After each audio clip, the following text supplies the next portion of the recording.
TM everyone. Hey guys. Welcome. So today we are resuming Idea Down with Devfolio, and here let us begin. Let me share my screen to present the idea board that we have, letting a few people join here before we begin this.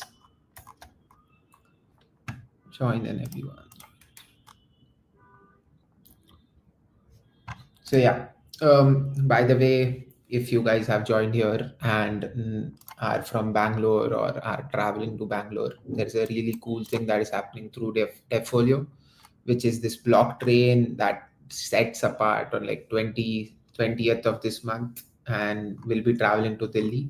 So make sure you hit the application. They have received a ton, and make sure that you participate here because it's a really fun, cool hackathon that's going to happen here with Devfolio.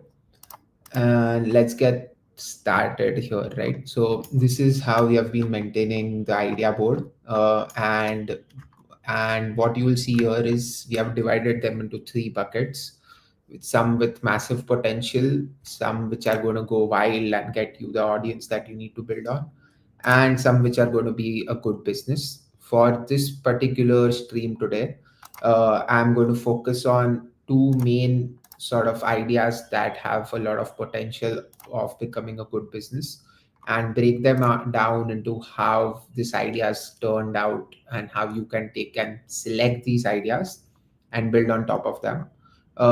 So yeah, before that, we'll go over like how do you get an idea, right? So the idea is basically you come here, you get your ideas here from this board, and you build on top of these ideas here, right? That's the main goal that we are trying to solve.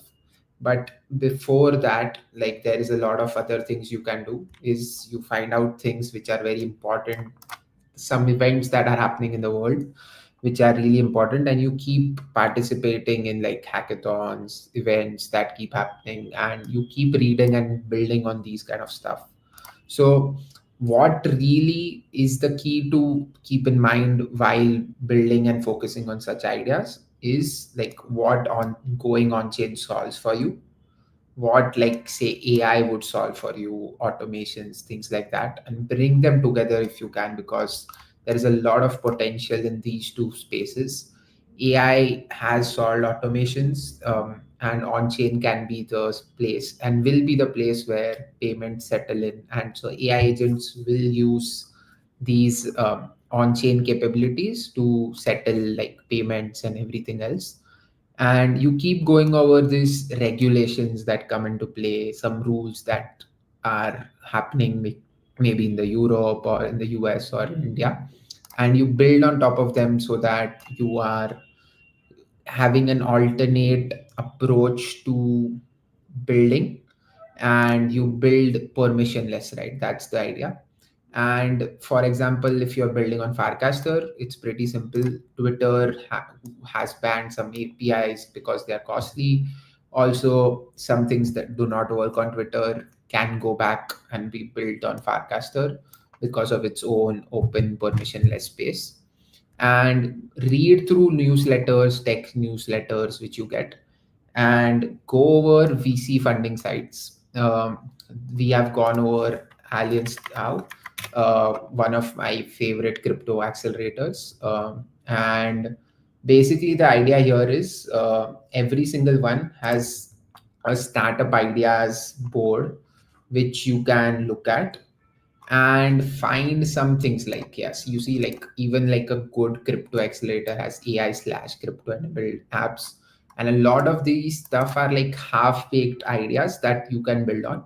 We have taken some of these and put them in Idea Town, where you can find them some places here, and we are also going to organize them to a dashboard that you can go through and possibly submit your idea. That's going to be really fun. So yeah, so this is the basic approach of how do you get an idea and how do you get started and break down such ideas. Once you get an idea, this is an approach that we have been following.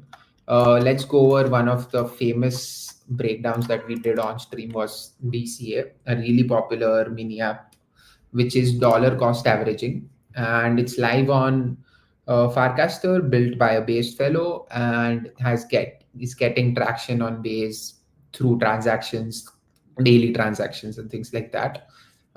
So yeah, how we broke it down with the creator of the app itself was go over pain points of why it was important for him to build this, right?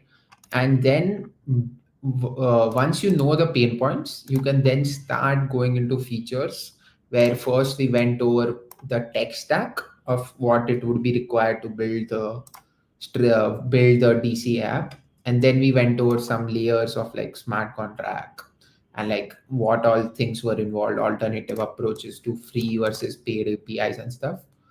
And then you could build like say the user interface, right? So you figure out the logic here, and then you come over to build like how would you break down the user interface to have like minimal clicks and be very smooth for any user to go through, right? And how would you easily be able to do that with cursor, with AI stuff, right? Once you do that, make sure that your idea, once you validate it through the pain points, you are breaking it down in such features where you have some features which you want to push out after like a V0 or like a MVP version is out. So yeah, this is also something similar which happened here with the live app. And then we went over some things which is going to be like going in and building in the future after the MVP is out. So you release the MVP quickly, build it out, test it out live with mini app users, get your first initial users on chain, and then keep shipping stuff to be in the eyes, to keep getting attention, to iterate over user feedback rather than only engineering efforts being broken down really strong, right? So this is the idea. Again, very simple thing.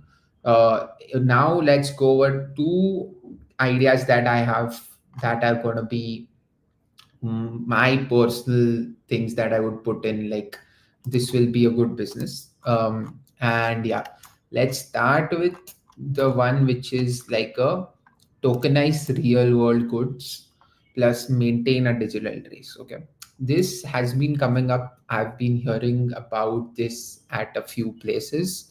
A lot of companies and a lot of devs and even people have started investing building in this space, and this is what the space is about. Okay, so digital product passports. And if you guys have not gone through this, just giving us say some detail about it is basically like a record of a physical product, like a actual product that has been traced through like a digital copy, and it can be proved to show about like how it came into life, the whole life cycle, what materials were required to build it, and maintain a copy of it digitally that cannot be changed, just for the fact to get into like originality and stuff like that. And basically this is the idea where I found this topic particular interesting topic. There is some people building it. We got a submission through the form, and Family Labs has been building this, where the whole point of them while they build it was that counterfeiting goods like has a ton of like takes a ton of share of the entire market, and you don't really know whether a product is real, like original or duplicate, right? Like you can go to an actual store outlet and get it, but you still, say for example, are getting it from somebody else, like a first seller, or you are thrifting it.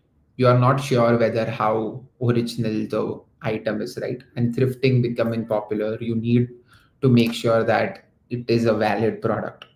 To do this, basically what you need to do is maintain this digital trace, and this digital trace needs to be transferred from one person to another every single time it moves around in a cycle, right?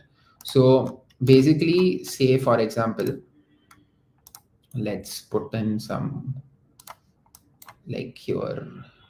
Okay, delete this as well. Yeah.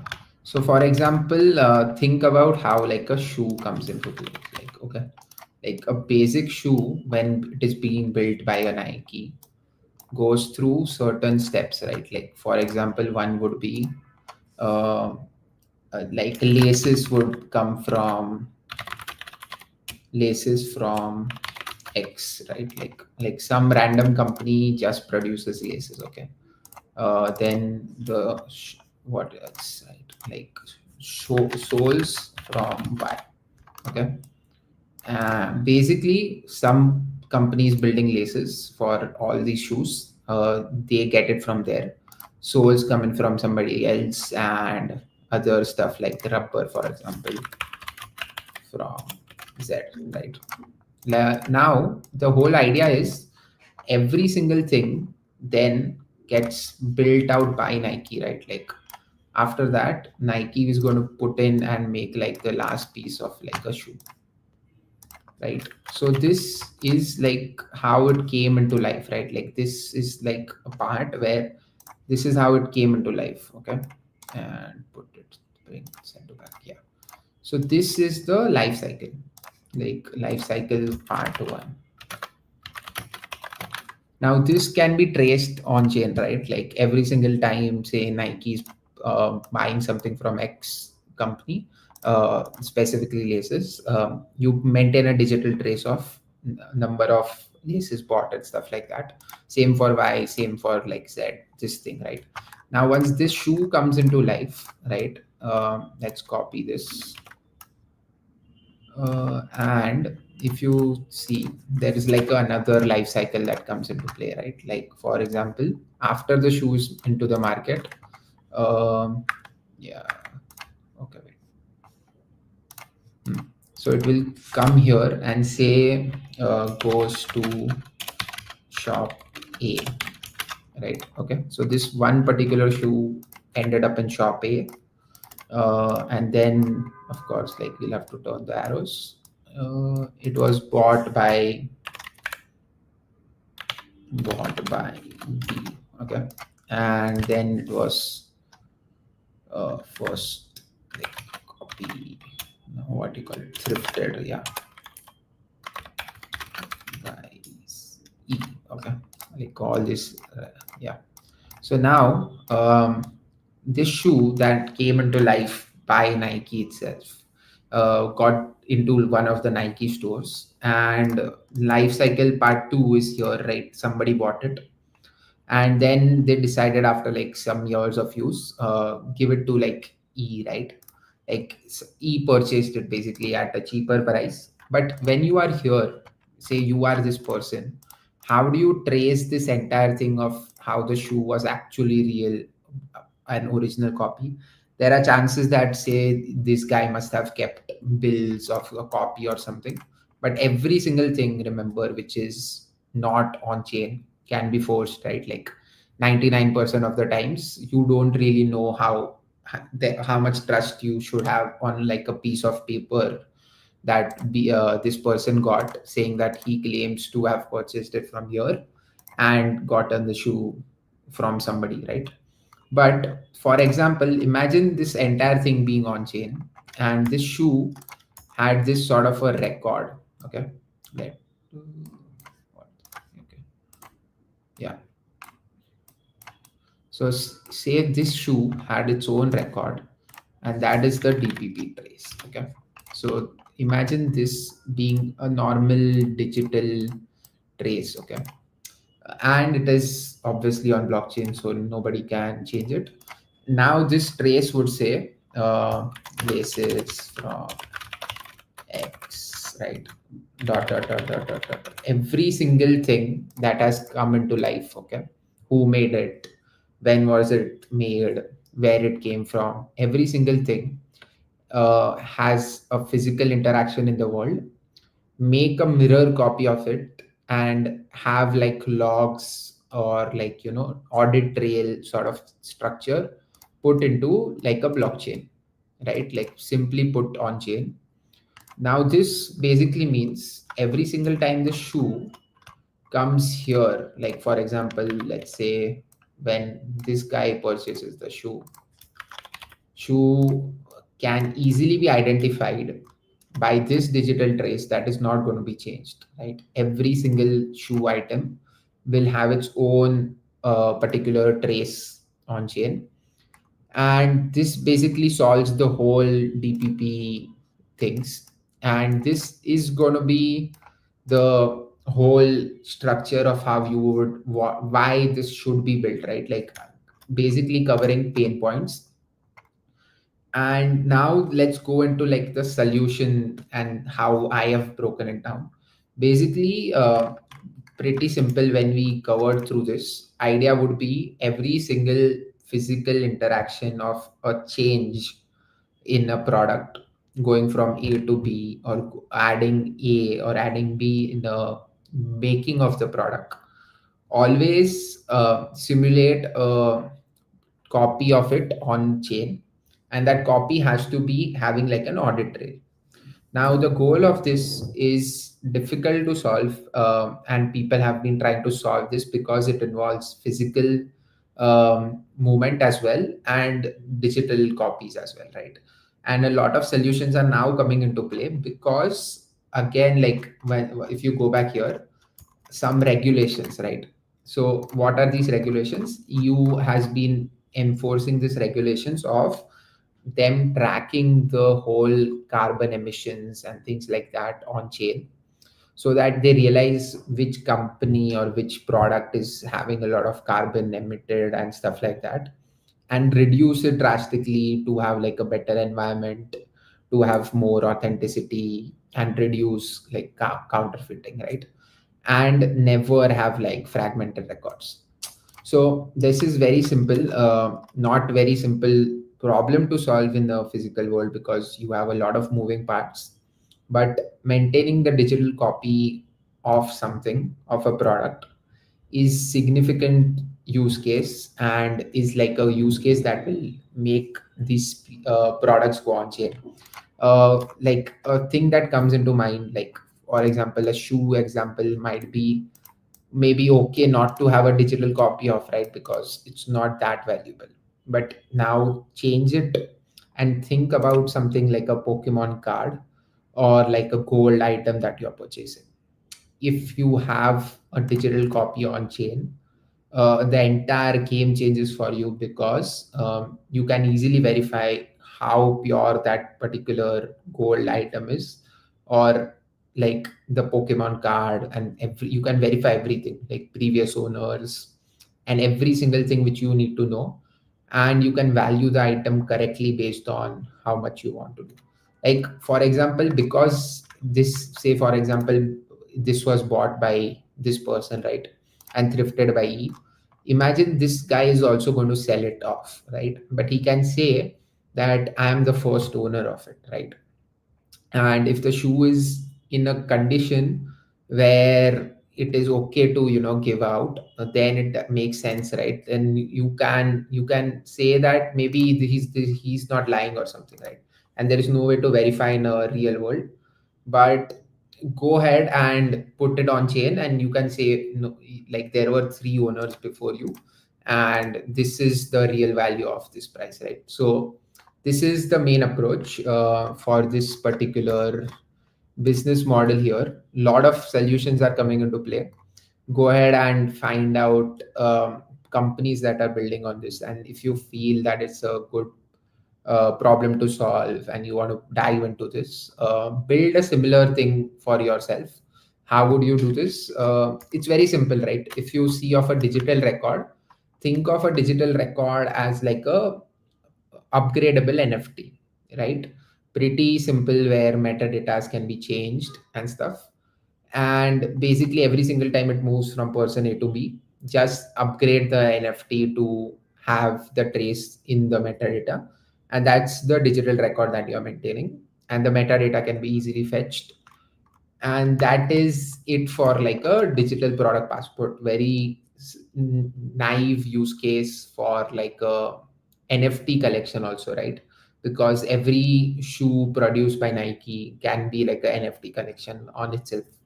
And then it will have so many copies of that particular shoe. You can get each and every single person who owns it, and these add to your value, and valuable items become insane, and you can track everything that way, right? So this is digital product passports. We'll definitely put it here, like tokenizing anything, maintaining a digital copy, because solving for fragmentation of like bad records and records get deleted and stuff, solves a lot of stuff, helps really have the audience like trust and stuff. So this will be a good business.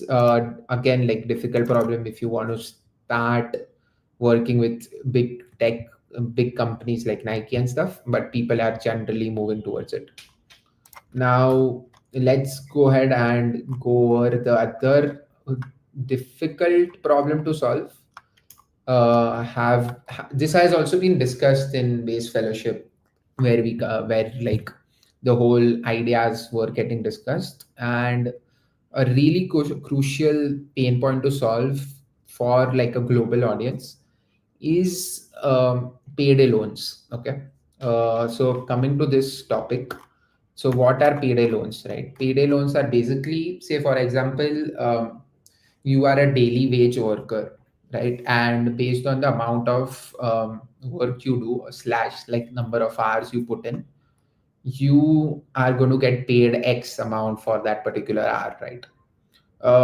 But that is really, really challenging for someone. Say, for example, they have been dealing with always earning per hour, and want to purchase something like maybe say they had some accident or something, and they don't have insurance, right? And they need the money immediately, but they can't prove that they have this much, like say they don't have like $100, okay, at that particular time. But for like say 5 days into their life, basically they can get that $100, because their hourly rate for 5 days will cover $100 cost. But they do not have it right now because payday has not happened, things like that, right? And these loans, that say for example, if somebody wants to get like $100 credit, like for example, but they do not have it, and they are showing that they can get it in like say some days, are insanely high priced, because the credit rating of such people, daily wage workers, is going to be very low or like non-existent, right? Like they are not familiar with banks and these kind of stuff, where it's tricky to do like open like account with some minimum balance and stuff, and they have been dealing with other kind of like payment methods, particularly maybe cash or something, right? So they have insane high rates, right, if they want to get some payday loans and stuff. And there are some fees that are always there when it comes to like getting some loans from banks and stuff. And credit score dependency, again, like I said, is gonna be there, but it will exclude a lot of people who need these kind of loans, right? And this is why building like solving for this has a good potential when it comes to on-chain going mainstream, because like with on-chain, again, the same permissionless world, people can come in and prove that they are able to get this $100 in 3 days, and get that amount of credit easily from a peer-to-peer network, right? uh, so the building blocks, according to like how I was going over the topic, was like you need some kind of reputation layer to build this whole module out, right? And start very basic. I mean, it would be very difficult obviously to go like pick a wage worker and get them on chain, like very difficult problem. But as it gets abstracted, it's going to be simpler to get a lot of audience on chain. And the idea would be get some kind of a reputation system being built where you can prove the person that is requesting the money is a legit source and can repay that, right? So like for like an on-chain audience, this is what I thought of, where your the wallet activity can be a reputation first reputation source of how you get basic on-time payments or stuff. So that is something you can do, where say for example you are just earning on chain. It fluctuates on when you get the money, but say you wanted some x amount right now, you can show that every single, say every single 25th of some month or 15th of some month, you get credited some amount, right? So that you can show before getting this micro loans. This would specifically be for crypto audience, obviously, because again, daily wage workers cannot show wallet activity. But you can simulate this with some kind of, say, bank transfer. If you get some APIs to do that, or something else, like any single proof that shows payments happening at particular intervals could be a good find for this. Income proof, again, it's the same thing. Wallet activity and then income proof would be recurring USDC flows and stuff, basically. And the last one is attestations. So attestations is basically for people who don't know attestations. It's basically somebody can attest on-chain attestation. And if you have heard about EAS attestations, basically, yeah. So this is the service that was built, and you can attest to anything and everything. Basically, that's the whole idea. And the idea is you can run this off chain and on chain, and people give you these attestations, right? For example, like another alternative example is, say you are having good developer skills. How do you prove it? You give your GitHub, right? But if you have worked with people that are on chain, you can tell them to attest for you, and that attestations has validity, right? With time and with what rating they give and stuff. So similarly, an employer or a DAO, right? Basically, like or a decentralized organization here would attest that this person or this wallet has will get $500 from us weekly, right? Like they can attest this when they, say for example, join a company or something like that. And this is basically the reputation layer. So you basically build it out where you can find some income activity, things like that, build it out in that way. And that's about it, right? Like some kind of reputation layer. This is very simple to like the problem, which is very massive. But start basically somewhere where you can find these like find more of these layers to reputate, like have reputation on like a wallet, just the beginning. And then you can have off-chain reputation sources to come into play, like let them connect their, say, Twitter or like other kind of sources to make this happen. The next one is the loan issuance flow, right? Like you build the reputation layer, people come in. So imagine now this is like how I maybe would build like a platform, right? We got over the pain points, clear. We build like a reputation layer. Imagine the reputation layer is there. It validates every single person who's requesting money and is going to borrow money from the platform. So we have that layer in mind. Now the next flow to build this would be, how does the loan get dispersed, right? So it's pretty simple. As a borrower, you say, I want this much in advance, right? And the smart contract needs to check the reputation score and recurring input, whatever patterns. And you can also build like a layer which has, intelligence, where if say this person has already borrowed some amount and has not paid back, then you decrease the reputation score. So the reputation layer has to be a learning thing every single time.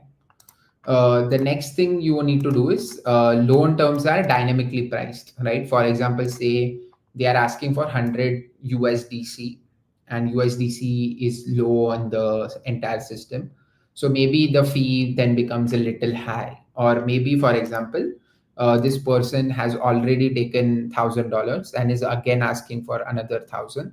So then the fees has to go high because you have already gotten some loan out of it and you have not paid it back or things like that. So keep it dynamically priced. Again, a difficult problem here. Dynamically priced algorithms and stuff that lives on chain is obviously going to be difficult to build, but some small tweaks here and there, or maybe it's like a like I could be wrong, but it's a JSON that an admin just controls of actually changing and tweaking things for the stat. It would be okay to do that, and then making intelligence come in and pricing it accordingly. So that's like how you would build the loan terms. And then you just disperse like a stable coin, USDC primary example here for easy like example, right? And how does the repayment? So once the loan comes in and the borrower gets the amount that they wanted, you need to start the repaying thing and the repaying process here. That and the repaying process, I felt like there are like two approaches to this, and there could be multiple things. Repaying option one is direct and employer integration. Basically, say your employer is giving you $100 per week and you have taken $1,000 loan. Every single week, from that $100, charge like three, say like $50 or like $40 from the user's payment directly, and the smart contract should automatically do that from the employer's payroll. Pretty straightforward, but again, you will have to talk to these employers and get them their payroll system integrated with your smart contracts and stuff. But that's like one approach. The other approach is escrow, where the borrower needs to lock in some collateral. Now this is a bit tricky because not everyone will have, say, NFTs to like give as collateral, or say BTC what they are holding to give as collateral. But there is some audience for this as well, so kept that as well. But for people who are in like daily wage workers and just want smaller loans, option A would work the best when it comes to directly integrating with somebody and just taking some amount of their payroll for certain weeks. So $1,000, say after fees, becomes $1,050, right? So for some weeks, you would just keep taking $50 from the uh, employees payroll, or let also there be an option to directly let the employer let the employee pay the role itself. Like if say the borrower has taken $1,000 and the payroll is cutting say 50 per week, and $500 have already been paid, let there also be an option that the borrower can directly pay 500 upfront for if they have the money for it, right? So this is the repayment flow. Now these building blocks are basically the three things which you would need, right? Like how do you build the reputation layer, how a loan gets insured, and how like a repayment of a loan happens. The other things to figure out is mainly like I've not gotten into this, but it's regulatory compliance. So this, if somebody is picking this to build out, and is somebody already thinking on this, regulatory compliance can be a challenge, maybe if there is off ramping or on ramping involved. But yeah, like going mainstream in the future, maybe bet on this for like say maybe 2 years down the line, a crazy product to build, right? Funding source. So we'll go over that now because wanted to keep open questions here. Um, funding source, there are maybe say there could be a pool where like users who have stable coins come in, put their money in, and they are going to get like say 1% of what they pay, right? So let's go over this now.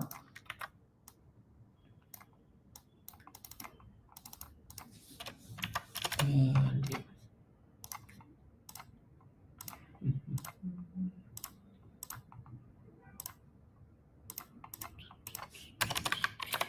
yeah, so okay. Hmm. So say pool from users, X users, okay. Like begin with say early 100 users. Okay. Now this needs to be a liquidity pool. Okay. Like when I say this liquidity pool, right? And this could be a simple approach, very decentralized. And these users who are paying for these liquidity pools can also get money out of it, right? Like very simple. For example, per 100 you like 5% APY on entire supply, right? So say for example, let's divide this entire thing into two sort of audiences, right? One would be the borrowers, and the other one would be the suppliers, right? Now what this does is borrowers basically are going to uh, let's say there needs to be some kind of a vault in play, okay, like basically a vault or like a smart contract basically that connects these two, right? And the idea is again this would obviously be two-way arrows, right? Like suppliers would, yeah, so going here, say suppliers supply $1,000, right? To the vault, and there could be like say 10 suppliers or maybe thousands of suppliers, right? Whatever the case, the vault is like the main entry point to everything. And the supply of $1,000 when it comes here, the borrowers have a chance to pick based on their reputation score some amount from this supply, right? That's the idea. So say supply of 1,000 was here, borrowers can only take maybe borrow 750 or something. Okay, like there should be a cap with like on based on this ratio as well, right? Because you can't let the supply run out ever, and you need to keep maintaining it so that if say a supplier wants to get out and remove their $100, they should not be able to not remove that ever. So that is the mechanism you need to play here, where suppliers keep supplying the amount they want, and they can always remove whatever they want. The amount of time they keep supplied, or like they are in the liquidity pool, give them a certain APY interest, right? Basically, that's like lending interest right here, right? So why this works here is because the suppliers are going to supply, but they need some kind of leverage to do that. And where do they get the leverage from is basically the interest that they are earning on their supply, right? On the liquidity that they have provided. How does this come into play again? When the borrowers are going to ask for $100, they are not going to only pay $100. They are going to pay say like $120 or like $130, for example. Out of those $30, say there were 10 people here, right? Every single person would say get $3. A very simple breakdown. But the idea is, of course, like people who build this would also have some fees and everything. So Say out of the $30 that the vault got, 20 are given back to the suppliers. $10 is like the cost that the company keeps to run this entire thing. So there could be a way to build this in this model where suppliers keep supplying to the vault. The other thing would be very simple. A DAO runs this. Like a decentralized organization decided to run this particular entire model. So they are going to be the major suppliers, right? Never opened it to any individual wallet, but rather one wallet is going to give it, like any single, say, an organization would pay $10,000 upfront and they would get the benefits. So there is nothing else involved. So there are two ways to build this. Easier is not easier, maybe like a DAO just supplying liquidity to this because you don't need to rely on anything.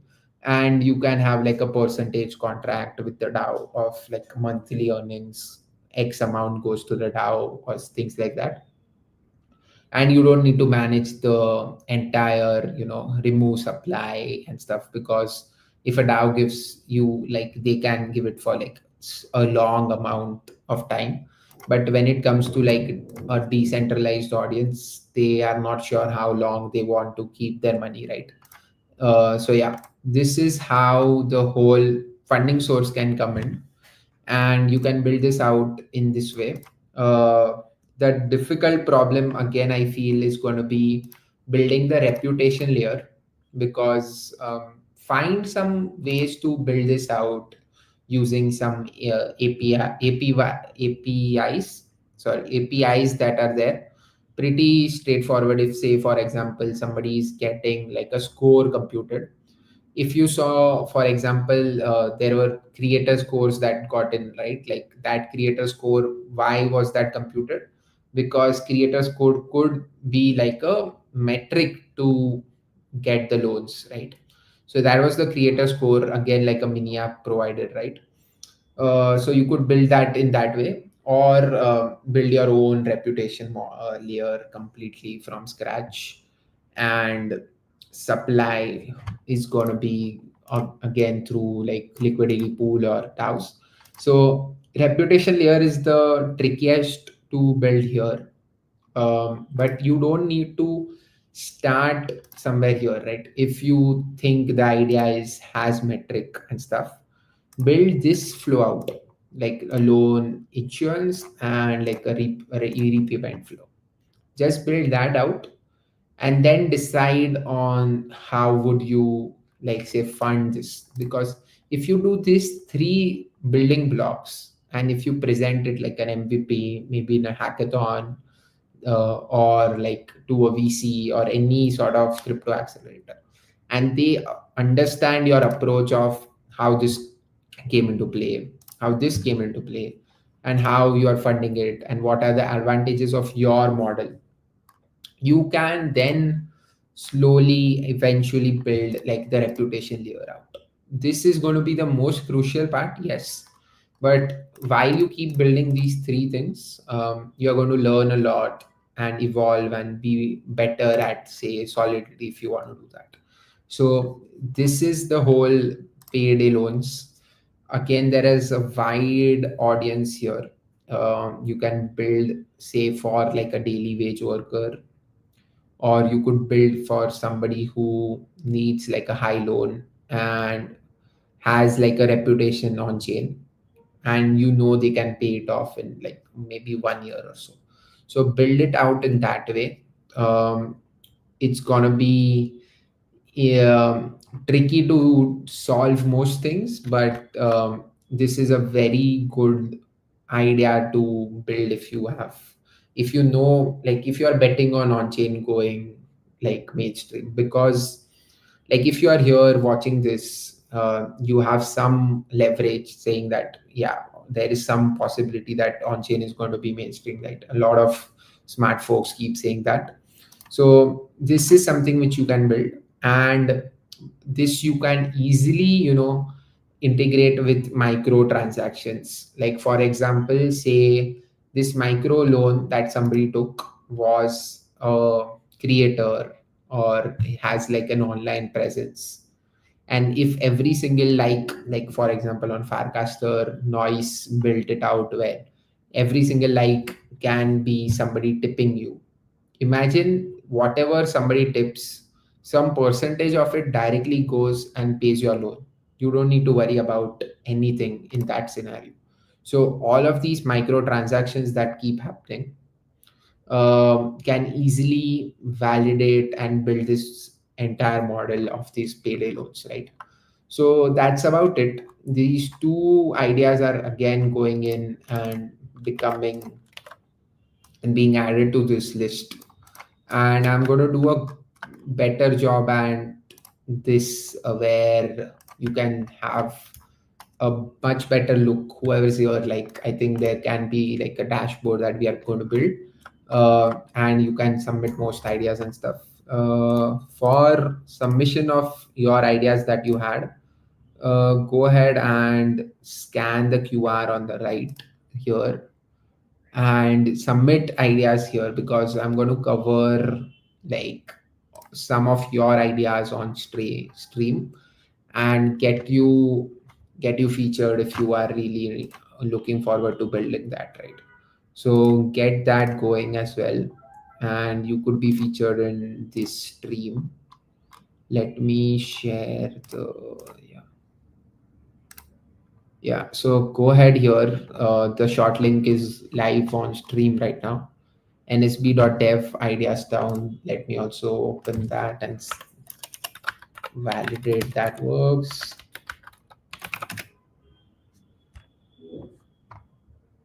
Yeah, submit, go here. Like I want you guys to drop the details that whatever you guys are thinking, and give me some ideas that you want to see live stream come on, like this live stream get featured, and break it down. Like if you have, you can break it down, it would be awesome. And also tell us like how would you reach 1,000 users, because that is going to be really fun to build, right? Like getting your audience on Farcaster, on Base and everywhere else. um, like get it out, just build it out, right? So yeah, do check it out. Again, the QR is on the top, the link is here as well, and just gonna make sure that everything here looks good. Yeah, and make sure to go over the idea town as well. Just sharing the link here in the chat. Okay, yeah, I can't post here, but yeah, you can. I'll share this link as well the next time. Make sure to come here and view this board quickly and submit your ideas. You will be featured here, and we'll be making a dashboard out of this and get you on stream. That's the idea. So keep building and register for Devfolio's block train. It's gonna like end soon, like really soon. It's today's the last day. In 3 hours it's going to like, you are not able to build it. So like go ahead, register, hope for the best, because such hackathons will get you places. And yeah, that's about it, folks. Thank you for tuning in today, and make sure to check everything out and submit the ideas on the QR. We will see you next week. Bye bye.